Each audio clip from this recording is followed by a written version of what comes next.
any individual in this country who is going to give President Uhuru Muigai Kenyatta problems, then that individual is none other than Dennis Itumbi. Dennis Itumbi worked with President Uhuru Muigai Kenyatta from the time of the ICC.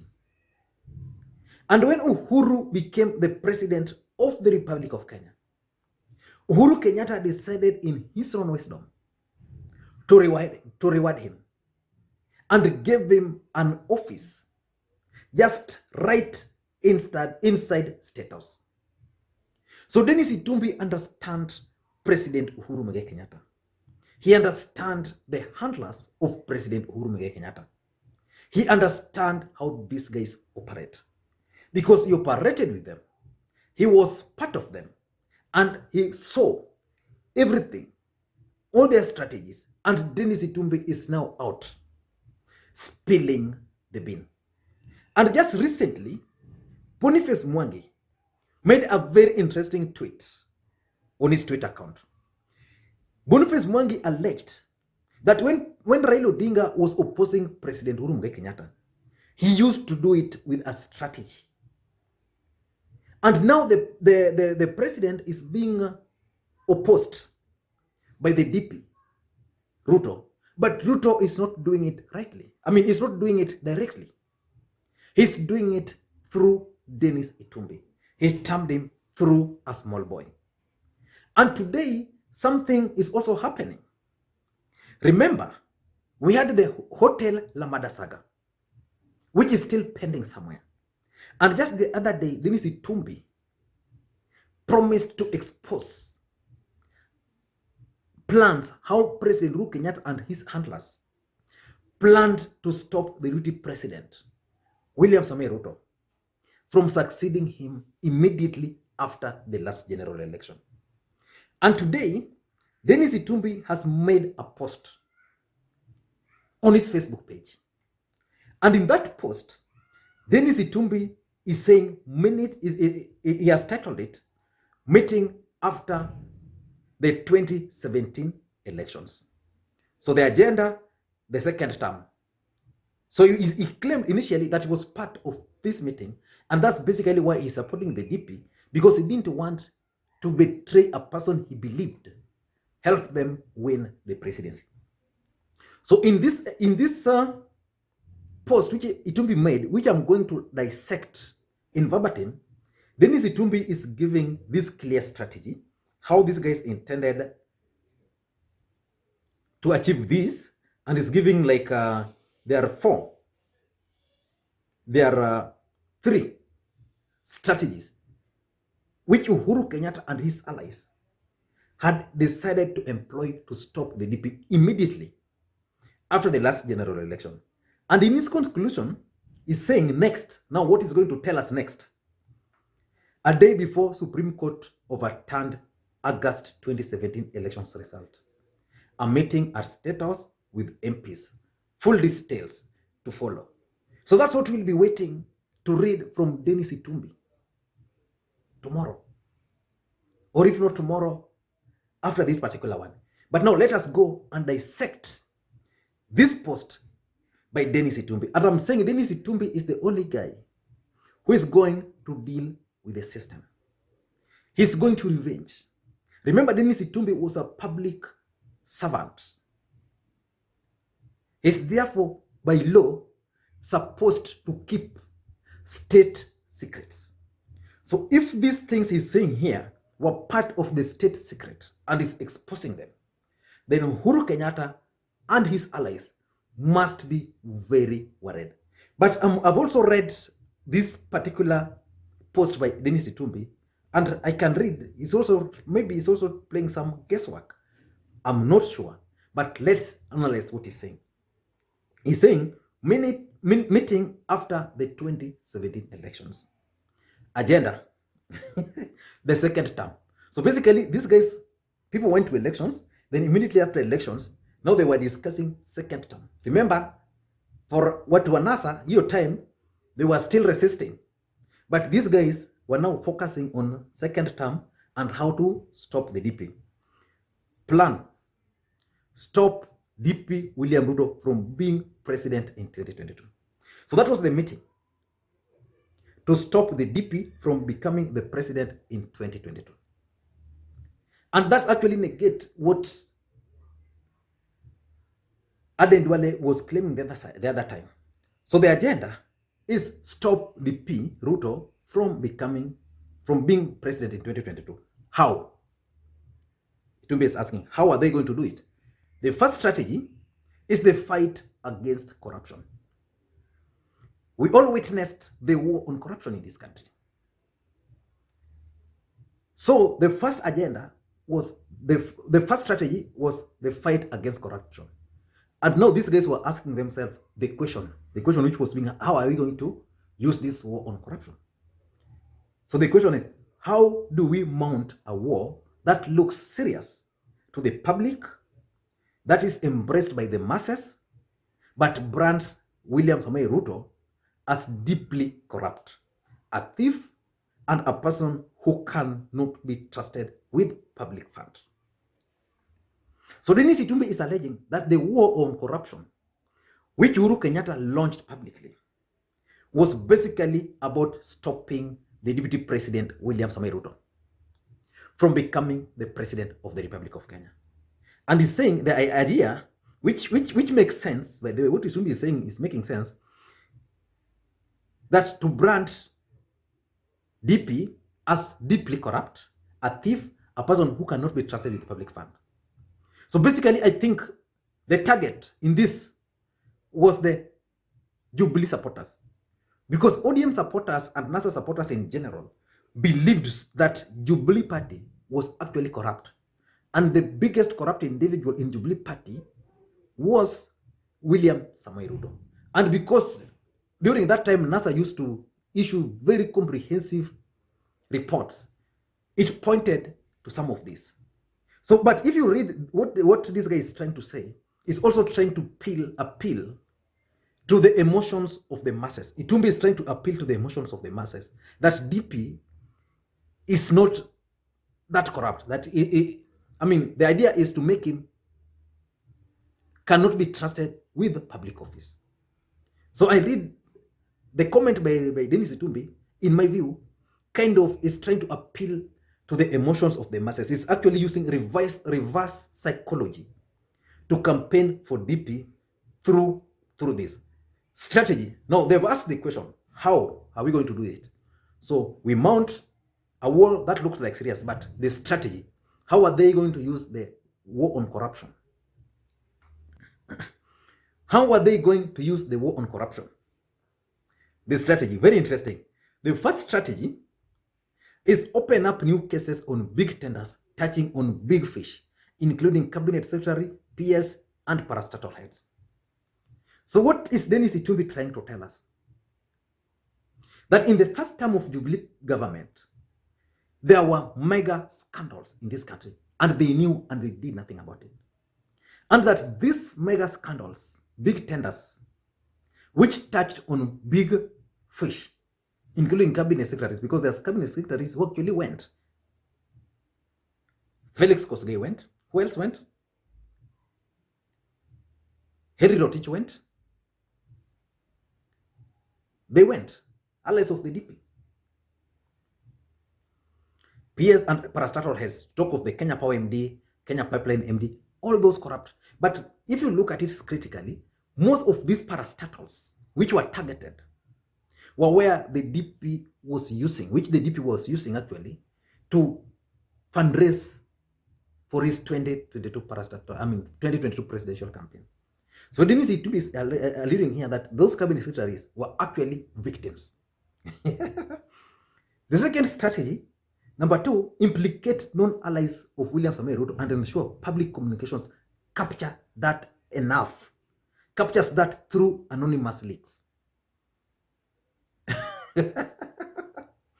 So the idea, the second strategy was to implicate people who are close to the DP but are corrupt through leakages. And of course, a lot of leakages have happened in this country. Hawa watu wanaiba hivi, daga kidogo, the NIS wameleak. To an extent, that the DP even now fears. He doesn't even want to be seen near any coffer in government. Any of his allies, anytime they try to dip their hand, pop, wanamulikwa. So that has worked. And the allies of the DP in this country, if you ask anybody today, they'll tell you that the DP and his allies have looted this country. So it was a strategy. But of course, these guys were actually thieves. These guys were stealing. The third strategy was to mount comprehensive PR around corruption fight. I don't know whether this has been achieved or not, but I think in the eyes of Kenyans, the war on corruption has not been won. That war has been lost. And personally, I think because of this, that's why the DP was ready and was fighting this war on corruption head on, because he knew the strategy of these people. So number 4 is to revive old cases touching on DP, including the ones he won, like Kenya Pipeline. I don't know which case he won, but of course, the DP has very many old cases. Okay, Itumbi is talking of the 2002 case, where the DP was accused of fraudulently acquiring or obtaining 400 million from pipeline. And the DP won that case because he offered one of the witnesses, key witnesses, government appointment. And that's how that case was lost. So the government wameenda nyuma and they are reviving that case. And Itumbi analia hapa. And there are several. You talk of even the Ruai land. It can be linked to this because that's a very old land. You talk of the Western. So they are being revived. Number 5, the fifth strategy is to restructure leadership of institutions involved in fight against corruption. So basically, I don't know what this restructuring is, but basically it's talking of to bring on very credible people. Nordin Haji was brought on board, you know. George Kinoti was brought on board, and immediately these two guys, the EACC also had a new guy. So these 3 individuals at least gave Kenyans hope in those institutions, because the EACC had lost all its teeth. The DPP was a pale shadow of itself. The DCI was doing nothing. So when Haji came, when Kinoti came, and when the EACC guy came, at least Kenyans had renewed hope. So Itumbi is alleging the strategy was to bring on new people without influence, because probably the previous guys, the DP had influence on them. So that was a strategy. I didn't know that. He's also saying, number 6, consistently hype, use public anger to recruit MPs and senators, leading to impeachment or resignation of the DP. Consider arrest of DP once public confidence is won. Develop impact assessment of arrest. Okay. You listen to that? Remember, currently, there's been talk of impeaching the DP. I did a video when Mike Sonko was arrested. I hope I won't forget. And in that video, I explained that one of the strategy behind that arrest was to test the influence of the deputy president William Ruto in Nairobi. Because Sonko was known to be a key supporter of the DP. And it had been anticipated that if Mike Sonko was going to be arrested, then there were going to be demonstrations in Nairobi and outside Nairobi. It didn't happen. When Waititu was impeached, there were expectations that he had support in Kiambu, and that we are going to face some kind of unrest. It didn't happen. When Moses Kuria was arrested, that's what these guys were testing, the strength of the DP. And of course, when Moses Kuria was arrested, they did something. they ensured that there were pockets of demonstrations, especially in central Kenya. So this is what Dennis Itumbi is saying here. I don't know how true that is, but that's the strategy on corruption. Let's go to the second one. Reform and own Jubilee. So this idea of kicking Ruto out of Jubilee was also born at that time. And I've always maintained that the DP made a big mistake by merging his political party to form Jubilee Party. The best thing he can do now is to revive that party. So to reform Jubilee and own Jubilee Party, what was the strategy? The question they were asking. How do we carry the public and elected members along as we take control of party organs and place a friendly team to steer the party to 2022? So that was this. How do they, because Jubilee was a coalition, but how do they carry along the public? How do they carry along the members of parliament, elected members, along with them? And this they have failed because the DP has refused to let go. He's currently controlling elected leaders and members of parliament. And I want to believe that Itumbi probably shared some of these things with the DP, or DP probably had someone inside that meeting who told him everything. So let us agree that Jubilee Party is divided. So there are those pro Uhuru Kenyatta. And this is the assignment.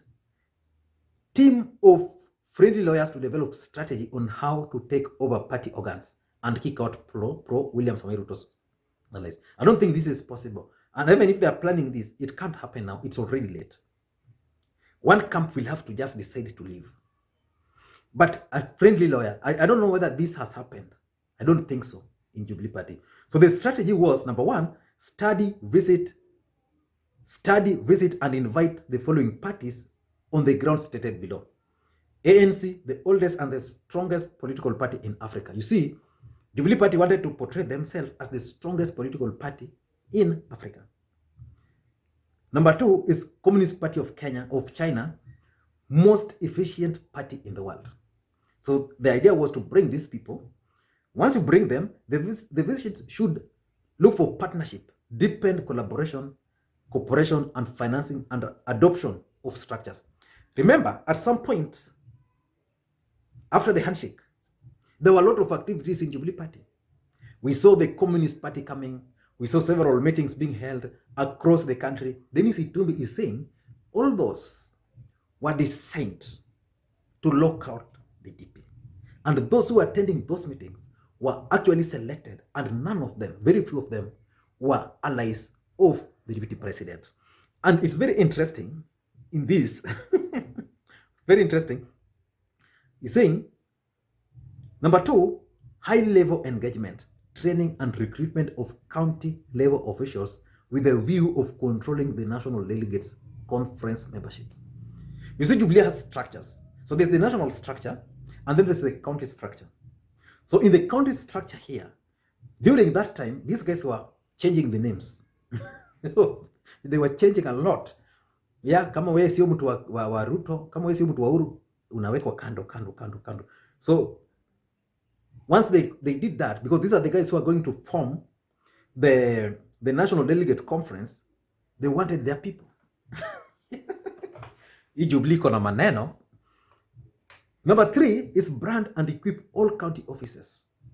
So the idea was Jubilee was now to go to counties and equip all those county offices, brand them Jubilee, and then have officials who are friendly to the president, who are friendly to the faction allied to the president. I don't know whether that happened. The only party which I know exists in this country are two political parties, KANU and ODM. Zingine ziko kwa mfuko. Number four was to recruit established and renowned political families into Jubilee Party. Due to the likely fallout after the war on corruption, tap the old and established family in every region in exchange offer appointments and other means of support. you listen to that. Established family. So when you listen to Itumbi is kind of talking of dynasties. He is again appealing to the emotions of Kenyans. But the reality is, if you take, for example, Northeastern, the Haji family, Haji has been appointed as what? The chair of the BBI steering committee. Nordin Haji, the director of public prosecution. So that family is recruited in Dani. So someone like now Aden Duale cannot speak because he's married to that family, and that family controls them. I don't know other places where they recruited other key families. Maybe I'll do a research on that. Number 5, alternative candidates. Start strengthening, propping up, and pampering new candidates who can be positioned as presidential candidates.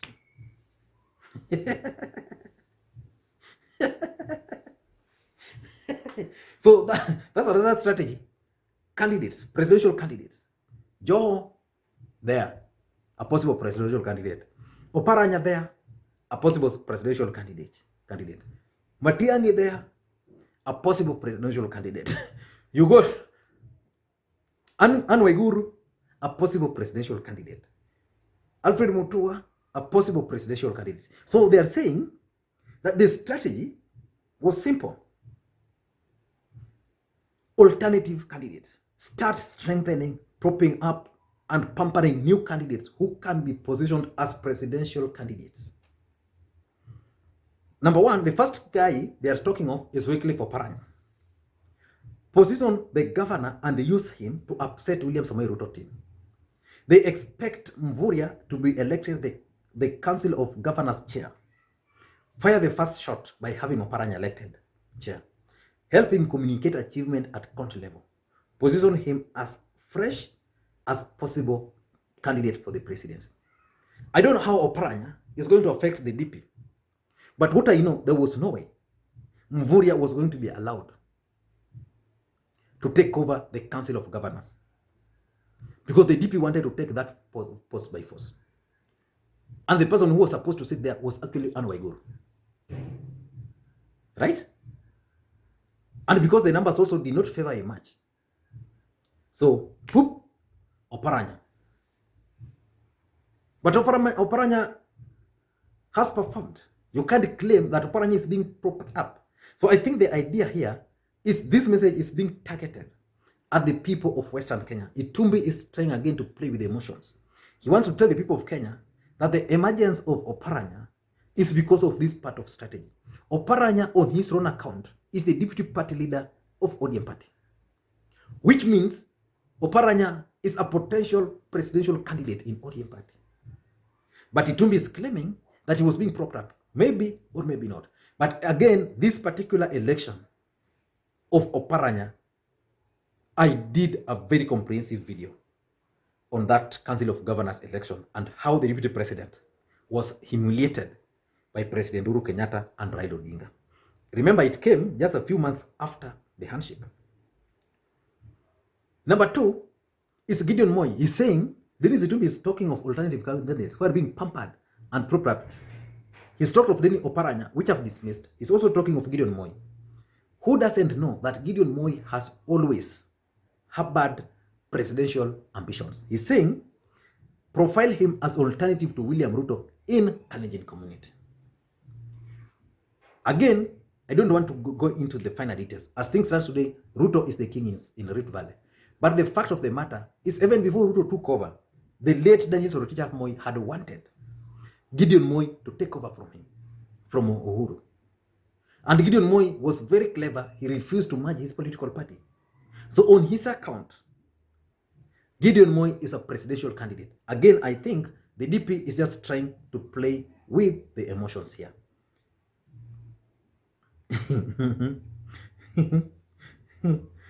Number 3 is Kalonzo and Musalia Mudavadi. Maintain them as a possible presidential candidates. So the idea here is that Kalonzo and Musalia will be maintained as presidential candidates. I've always opined on this platform, and I'm repeating, that for Kalonzo to succeed in 2022, for him to remain relevant, he must be a presidential candidate. For Musalia Mudavadi to be taken serious in Western Kenya here, he must be a presidential candidate. If those two cannot be presidential candidates, then they are wasting their time. The effect of that is that if Raila will be running, Kalonzo will be running, Musalia will be running, then these other guys will be running, then chances are that none of them will achieve that 20 plus 1, 50 plus 1 vote. And people will go for a rerun. And now these other guys now will be forced to come to this other side. And that's the challenge. If Kalonzo will be running, where will the DP get their votes in down there? Because Raila has his supporters. The only people who can leave his camp are Kalonzo supporters, who will not now be voting for Kalonzo, but will be voting for Ruto. But if Kalonzo will be on the ballot, the same vote will still be intact and they will be delivered to Kalonzo. I again read politics on Itumbi's post there. I don't think these guys are part of this strategy. Note, he's saying note, Kikuyus, Luos, Kalenjins determine politics of Kenya. If any of the two combine, they will tilt the scale, which also I disagree with.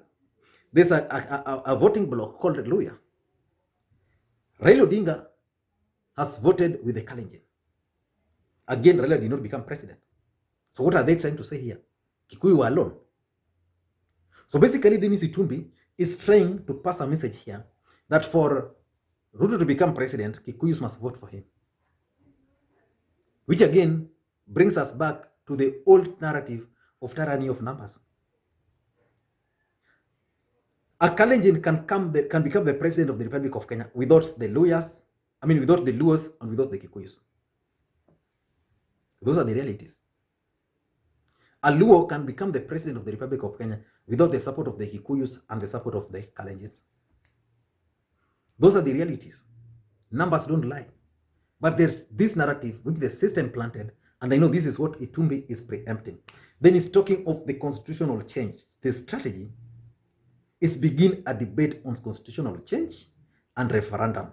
Establish a team, safer route, parliament, or popular initiative. So that's a strategy. Put a panel of experts that we control to establish positions that we support. That's exactly what's happening with the BBI. Expand the structure of government to take care of main ethnic communities. That's basically one of the things which I'd want to see. Kenyans are tired of two communities ruling the entire country for over 60 years. I'm saying this from the bottom of my heart. Let us expand the executive. It won't, the amount of money being stolen in this country can sustain those offices. But Kenyans should feel part and parcel of the government. There is no way that in this country, if you don't have a Kikuyu president, we have a Kalenjin president. If you don't have a Kikuyu Kalenjin president, we have a Kalenjin president. It doesn't work well for the rest of the country. And I've also maintained the DP Ruto. If he must run for the presidency, then it means he must give Kikuyus the running mate. If he won't give Kikuyus running mate, then the Kikuyus will run away from him. Those kind of politics really don't help. So let us have expanded executive. Let's have a prime minister. Let's have a president.